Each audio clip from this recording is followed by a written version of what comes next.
पश्चिमबंगरू brown sugar आसुथबा खबर पाइथिला Jaleshwar police. तेणु Jaleshwar police Agrawala छक निकटरे नाकाबंदी करिथिबा समय रे पुलिस हाथ में धरा पड़िथिला ब्राउन सुगर बेपारी शेख रफिबुल। परे जांच करा जाई ता निकटरू 285 ग्राम ओजनर ब्राउन सुगर, गोटे स्कूटी, नगद टंका और मोबाइल फोन को जबत करा जाइछि। जबत होइथिबा ब्राउन सुगर आनुमानिक मूल्य प्राय 28,50,000 टंका हेबो बोली सूचना मिलिछि। तेबे ब्राउन सुगर बेपारी रफिबुल उपरे दीर्घ दिन धरी पुलिस नजर रखिथिला। आउ आज पश्चिमबंगरू ओडिशा को ब्राउन सुगर आणुथबा समय रे अग्रवाला छक निकटरे पुलिस ताकू माड़ी बसिथिला।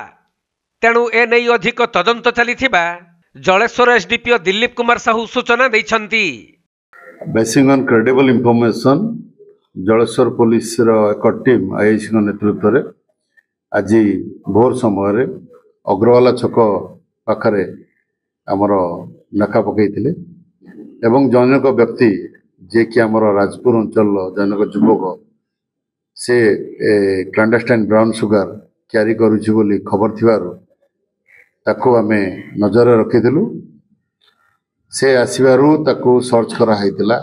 इमिडिएटली ताको रिटर्न करा हैकि मजिस्ट्रेट उपस्थित सर्च करा हैतिला एवं तार exclusive and conscious position 285 gram brown sugar jar बजार आनुमानिक मूल्य 28,50,000 जबत करा हैतिला।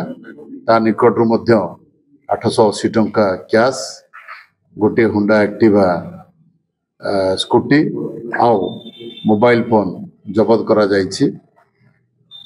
वर्तमान इन्वेस्टिगेशन आमर चालू होइछि। ए संक्रांत रे जलेश्वर थाना केस नंबर 478/24 मामला रुजु होइछि। ताकू आमे डिटेन करिछु। तार after due medical examination court रे आज प्रोड्यूस करा जिवो एवं जहाँ जहाँ एनडीपीएस एक्ट रो जहाँ जहाँ अछि कार्यक्रम से अनुसार आमे लॉ अनुसार एक्शन नो।